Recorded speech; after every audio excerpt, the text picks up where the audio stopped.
So I want to start this video today by reading from a Sky News Australia article from Real Clear Politics. Retired British Army Colonel, Israel's deceptive surprise attack and absolute body blow to Hamas. So for those of you who have not been watching events in the Holy Land, you should know what's going on, because if you don't know what's going on, you won't be ready when the time comes to exit this world and go to the Holy Land. The Hamas started launching rockets at southern Israel, and this whole giant war between Israel and Gaza commenced. And this particular event that this British Army colonel is talking about, there's a series of elaborate tunnels in Gaza, and when Israel told the news media that it was going to start a ground invasion into Gaza, the Hamas ordered all their many of their soldiers to go into the tunnels to receive instructions, and just a few minutes later, Israel started blowing up the entrances to the tunnels, leaving Hamas soldiers buried alive. So here's the thing. If the world media would not be helping Hamas, they would not have spread the word to Hamas concerning, oh, here comes a ground invasion from Israel. So all the world media thought they were helping Hamas when they announced, uh-oh, Israel's going to do a ground invasion. And Israel knew that world media was trying to help Hamas, and so they pulled this, as this general says, a deceptive surprise attack. Retired British Army Colonel Richard Kemp told Sky News Australia that in his entire military career he has never seen such an extraordinary attack by deception like how the Israelis tricked the world media and Hamas by signaling that air and ground troops were entering Gaza, and they all fell for it hook, line, and sinker. Again, I say, if the world media was not attempting to help Hamas, they would not have spread the word. Israel has certainly done devastating damage to Hamas military infrastructure, including a real brilliant military operation that occurred Thursday evening in Gaza, which destroyed kilometers of their tunnels. What Israel did is that they massed tanks, artillery, and infantry to the border with Gaza and gave every indication that they were going in. The tank engines were noisy with dust being kicked up. The world media picked that up, and Hamas, of course, picked it up as well. It was then thought that there was going to be an immediate invasion of Gaza, and of course, hundreds of Hamas terrorists then went into this what's called a metro tunnel network, an underground tunnel network that they've dug since 2014, which contains weapons, contains command and control facilities, and shelters for terrorists. Then the IDF attacked those tunnels with 160 aircraft, which dropped bunker buster bombs and destroyed large parts of the tunnels, he explained. When some of the terrorists came out, they then got hit as well from the air. It was, as you said, a strategic victory for Israel, which probably proved to be a turning point in this conflict and really hit Hamas with an absolute body blow. Now, I've been watching these anti-Israel websites very carefully.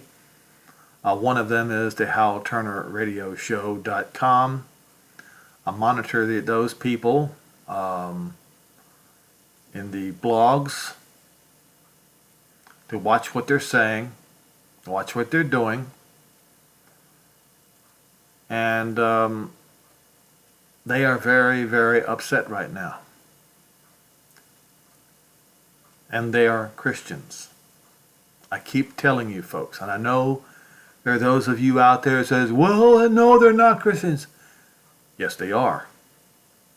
Yes, they are. This is what Christians do. If you have not read the history of the Crusades, maybe you should start now, and then once you are done, once you are finished viewing the crimes of the Crusaders, the Christians, the cross carriers, you should ask yourself, do you really want to be classified as a Christian yourself? And if you still do, then you are a partaker of the sins of your fathers. Now that brings me to Obadiah 1. Obadiah 1 tells the whole story, the destruction of Edom. Now, Edom are the sons of Esau, Jacob's brother. Now, Christianity is a figure of Edom. You see, the Jews view Christians as Edom, okay, in a figure of speech way. The vision of Obadiah says, Adonai Yehovah, concerning Edom. We have heard a rumor. This is a rumor, a report.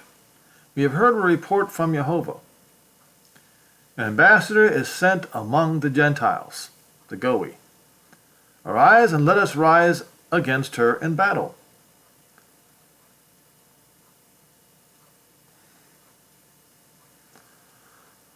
I have made you small, the least among the Gentiles. You are greatly despised. Pride in your heart has deceived you. You that settle down in concealment, in the tunnels of the crags and cliffs. Yes, the mountain, the rocky area.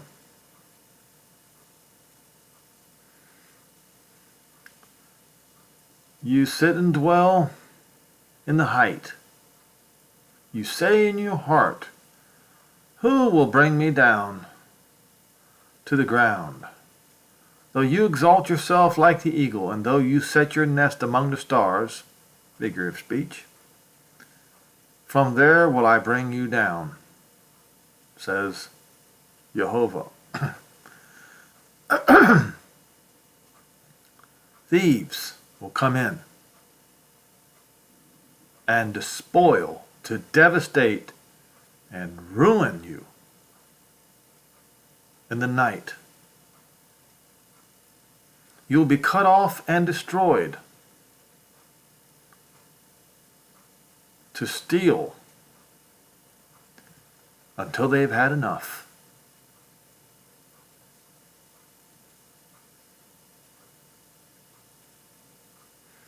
They will make you inaccessible. They will come in and remain a gleaning. How are the things, or I should say Esau, is searched, hidden treasure.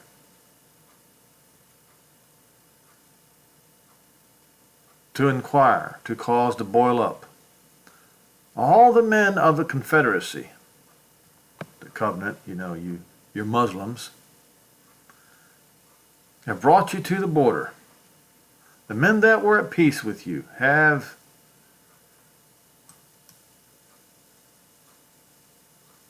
see if it says deceived. Yep, deceived you.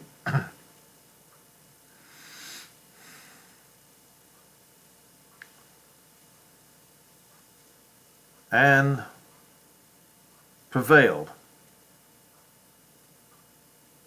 Your bread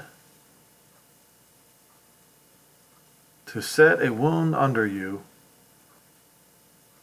and no understanding. In that day, says Jehovah, he will destroy the wise men out of Edom and understanding out of the Mount of Esau. Now, the Mount of Esau used to be southern part of Israel, just to the east of Gaza.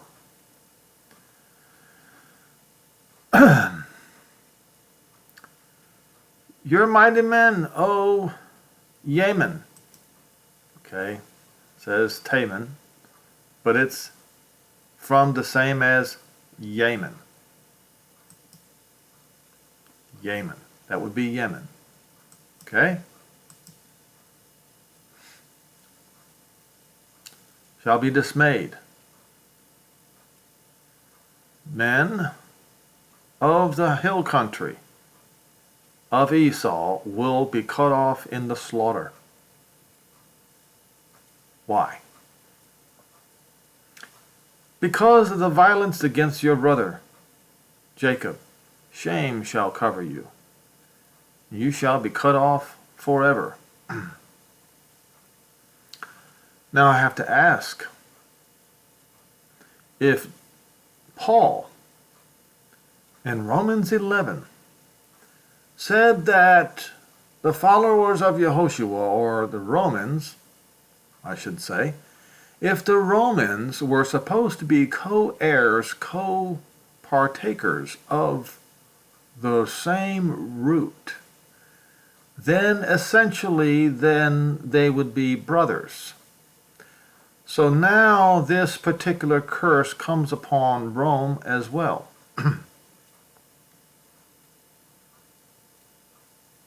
Rome also will be cut off forever for this very reason. Now, but this is specifically talking about Esau. In the day that you stood on the other side, or I should say, yeah, you took a stand. Let's see what this says here.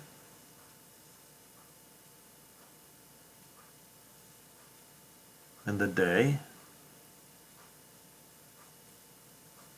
Okay, in that particular day.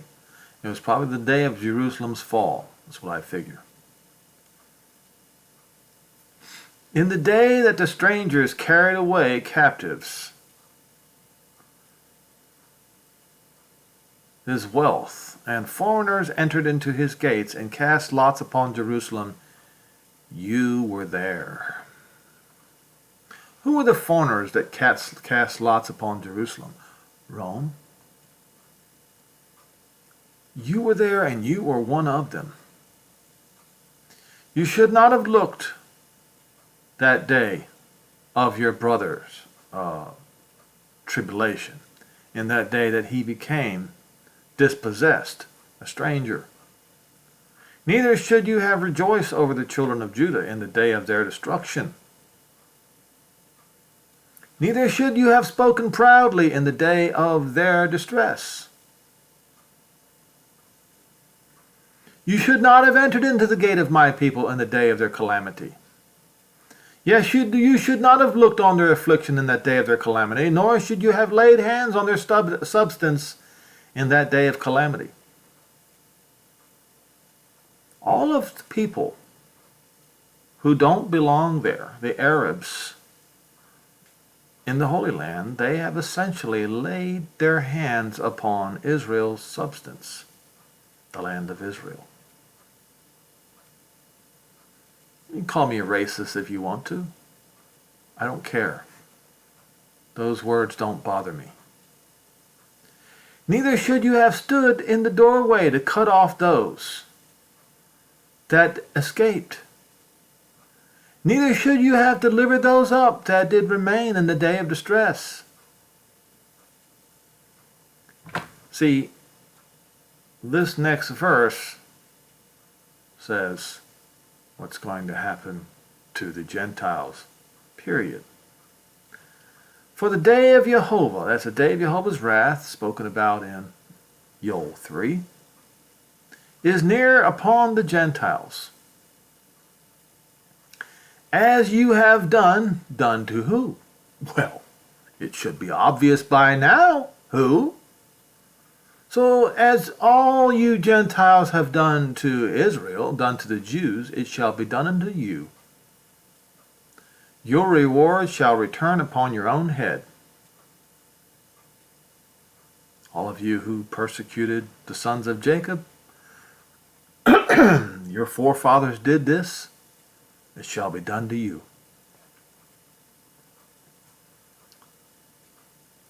You have drunk upon my holy mountain. Where is this holy mountain? The Temple Mount. See, that's where this particular war started, at the Temple Mount.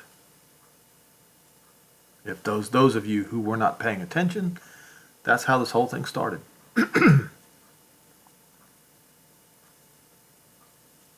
You have drunk upon my holy mountain.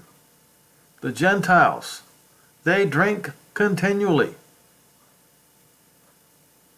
They will drink and they will swallow down and not.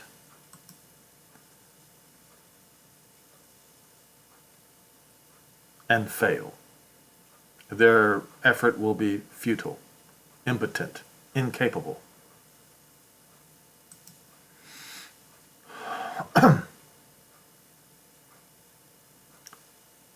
On Mount Zion shall be deliverance.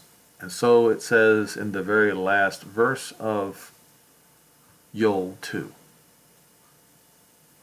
And there shall be Kodesh, holiness. The house of Jacob shall possess their old possessions once again. The house of Jacob shall be a fire, and the house of Joseph a flame, and the house of Esau for stubble. And they shall kindle in them and devour them, and there will not be anything remaining of the house of Esau. Jehovah has spoken it.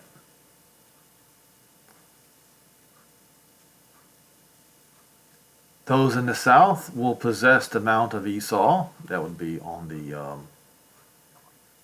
east side. And they of the plain will possess the land of the Philistines, Gaza, the Pelishti. They will possess the fields of Ephraim and the fields of Samaria also. That's Judea and Samaria. And Benjamin will possess Gilead. Gilead would be Jordan. And the captives of this host, all the children of Israel, shall possess that of the Canaanites. That would be Lebanon, and further north and further east, even unto Zarephath. It says right here, a smelting place, a city south of Zidon. Not even unto, but it just says they're going to possess the land of the Canaanites, which is just south of Zidon, which is Lebanon. And the captives of Jerusalem, which are in Sarephat, which are in Spain. Sarephat is Spain. Shall possess the cities of the south. And the deliverance will come upon Mount Zion, the Temple Mount, and will judge the Mount of Esau. Judge the Al-Aqsa Mosque.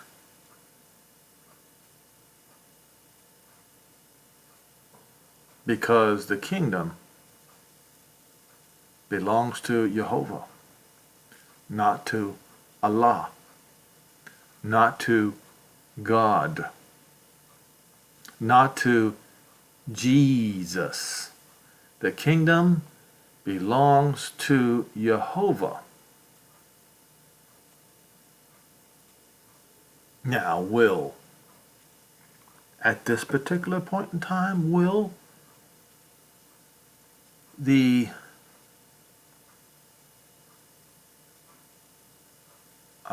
Gog and Magog war commence? I don't think quite yet, because if we read Zechariah 9, Lebanon is going to get involved and will be dispossessed. They are not. In fact, I've read articles that say that they're trying to hold back, trying to get a deal with another joint comprehensive plan of action or something like that with Joe Biden. I don't know what's going on there, but they're holding back so far. But it could change. We have to keep watching. But there is one thing of a certainty, folks. There's going to be payback against everyone who persecuted Israel. It won't be just Esau. It won't be just the Pelisheth. It will be everyone who followed the example of Jacob's brother Esau and who participated in the distress of Judah and Jerusalem. It's going to fall upon Rome too. There will be a fire. The fire will burn all of Israel's enemies from the past, present, and future.